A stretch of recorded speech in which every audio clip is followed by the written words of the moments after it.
नमस्कार। पाठशाला 2047 में आप सबों का स्वागत है।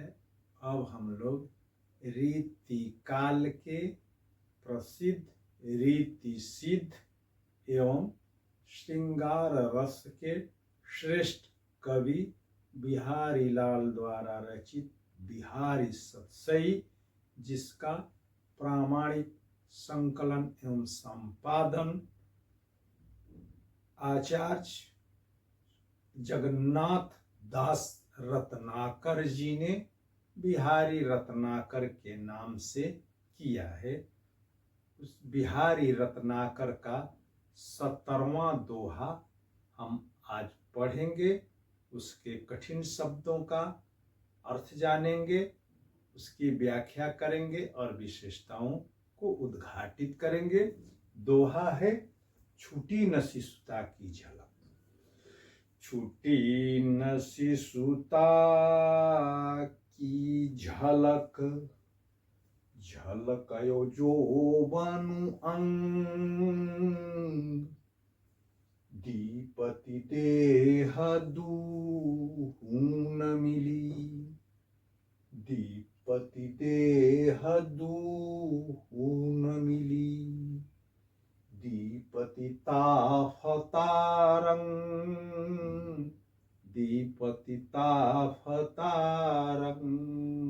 अब इसका प्रश्न, तो रीति काल के कवि नायिका के नख शिख का मतलब नाखून, पैर के नाखून से लेकर के जो है उनकी चोटी तक के जो है अंगों का मादक वर्णन करके नायक को, जो कि सामान्यतः सामंत या राजे राजकुमार होते थे, उनको नायिका के प्रति रिझाने के लिए वर्णन करते थे। तो इस दोहे में नायिका की वयः संधि की अवस्था का जो है वर्णन है। वयः संधि अर्थात वह अवस्था जहां बचपना छूट रहा है और जवानी आ रही है। मनोवैज्ञानिक स्तर पर नायिका में बचपना बना रहता है, मगर शारीरिक आकार में हो रहा परिवर्तन उसके शरीर के सौंदर्य को एक अलग ही चमक, आकर्षण या सौंदर्यानुभूति कराता है। तो इसमें उसी वयः संधि का वर्णन है। अब इसके कठिन अर्थ, कठिन शब्दों का अर्थ, तो छूटी का मतलब जो है छूट नहीं रही है। शिशुता की झलक, शिशुता यानी कि शैशवावस्था, बचपना की झलक, यानी झलकयो यानी कि झलक रही है। जोबनु का मतलब यौवन, जवानी, अंग अंग अंग अंगों में जवानी झलक रही है, और स्वभाव में शिशुता की झलक दिख रही है।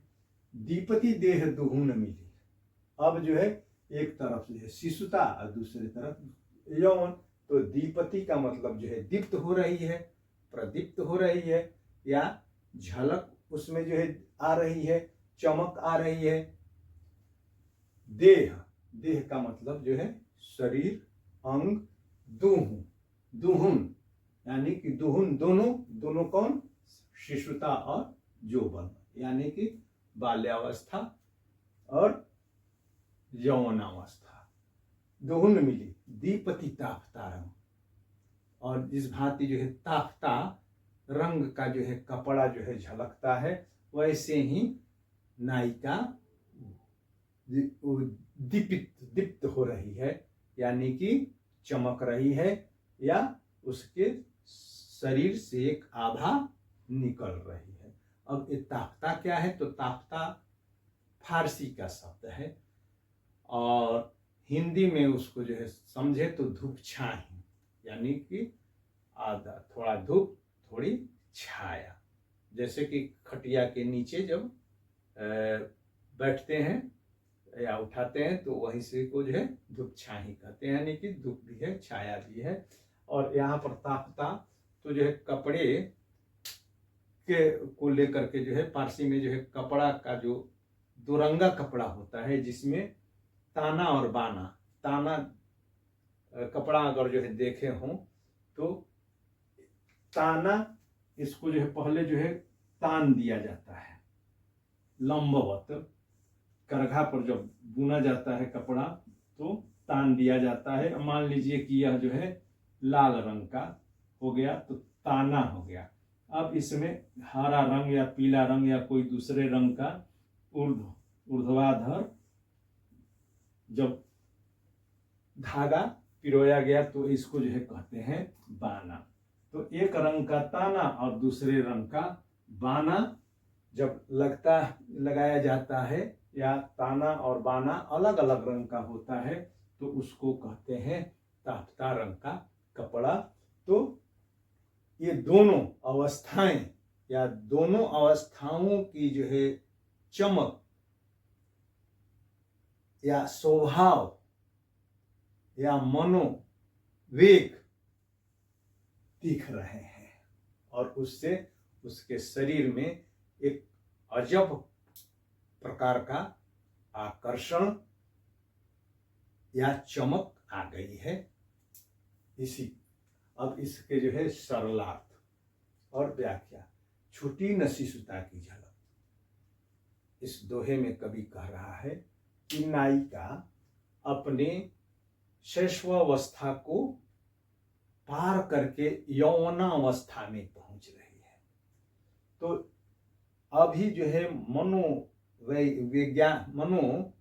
स्तर पर यानी कि मानसिक स्तर पर उस समय जो है बचपना की जो है झलक दिख रही है, मगर उसके अंगों में आ रहे परिवर्तन, आए हुए उभार, आई हुई चमक दमक में जो है क्या है यौवन, यानी कि उभरता हुआ यौवन की जो है झलक मिल रही है।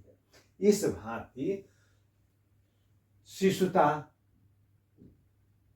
की सरहद पर और इधर यौवन की जो है सरहद पर, यानी कि जब दोनों का जब मिलन होता है तो उस मिलन की अवस्था में यानी कि शिशुता के समापन और यौवनावस्था के आगमन के अवस्था में जो है देह से जो है एक गजब प्रकार की जो है दीप्ति अर्थात जो है प्रभा या जो है चमक निकल रही है।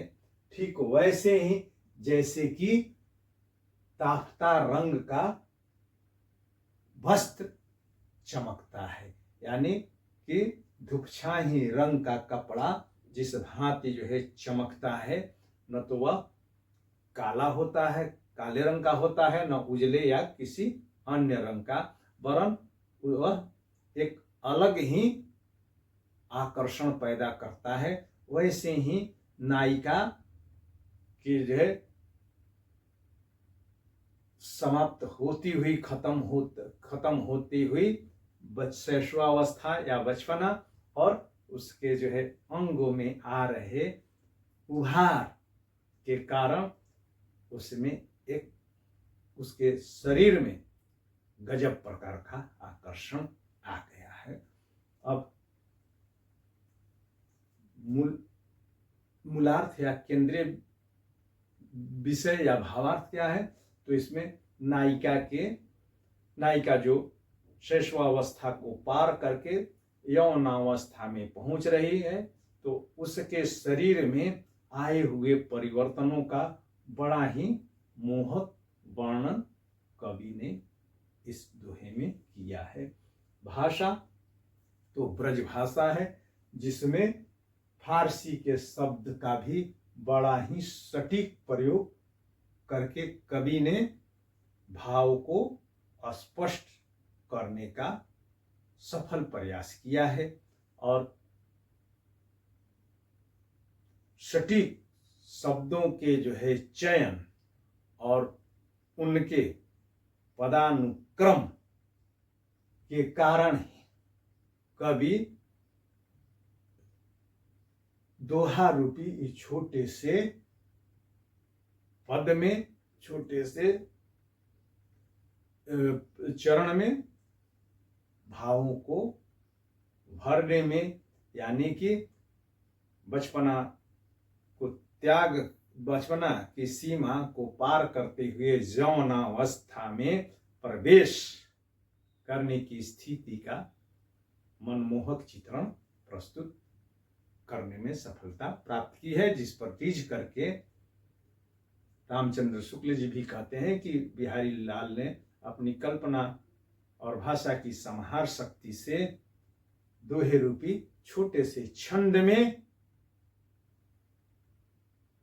चमत्कार पैदा कर दिया है और रस के छोटे छोटे छींटे से ये पाठक को सराबोर करने में सफल हुए हैं। अलंकार तो शरीर, दोनों शरीर कैसा है दिख रहा है, दोनों अवस्थाओं के मिलन बिंदु पर तो ताप्ता रंग जैसा। तो इसमें नायिका के शरीर की तुलना ताप्ता रंग से जो है किए जाने के कारण इसमें उपमा अलंकार है, उपमा अलंकार है।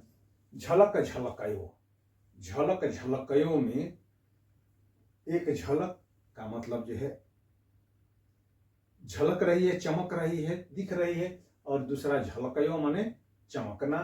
तो इसके जो है झलक के जो है दो अर्थ निकलते हैं, शब्द एक ही, तो इसलिए इसमें यमक अलंकार है। और साथ ही नायिका के शरीर में हो रहे जो है परिवर्तन में, यानी कि जो है अब बचपना या शैशवावस्था को छोड़ करके उसमें जो है यौवन आ रहा है, यौनावस्था में वो प्रवेश करने वाली है कि संभावना व्यक्त किए जाने के कारण इसमें उत्प्रेक्षा अलंकार है। उत्प्रेक्षा, छुटी न शिशुता की झलक में उत्प्रेक्षा अलंकार है, यानी कि वयसंधि का वर्णन होने के कारण।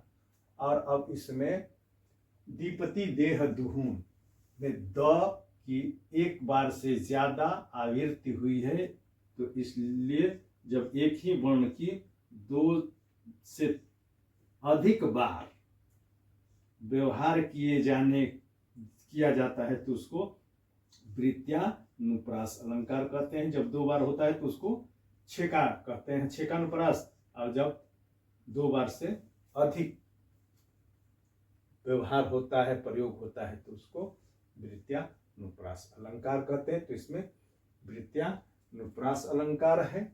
और अंतिम में तुकबंदी, तुकांतता होने के कारण अंत्यानुप्रास अलंकार है, प्रास अलंकार है। और श्रृंगार रस इसमें है, और यह श्रृंगार रस है।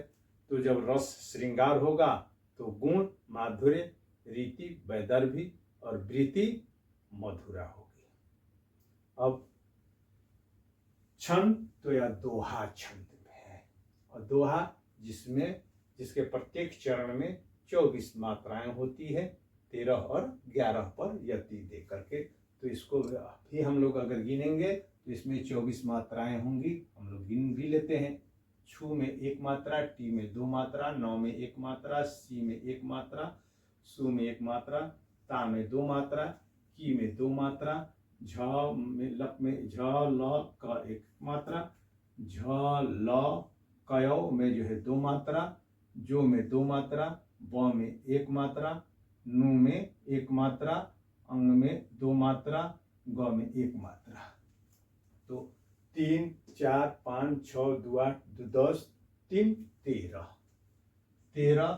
अब धन 1 1 2 2 4 2 6 2 8 3 11, 13 11 बराबर हो गया 24।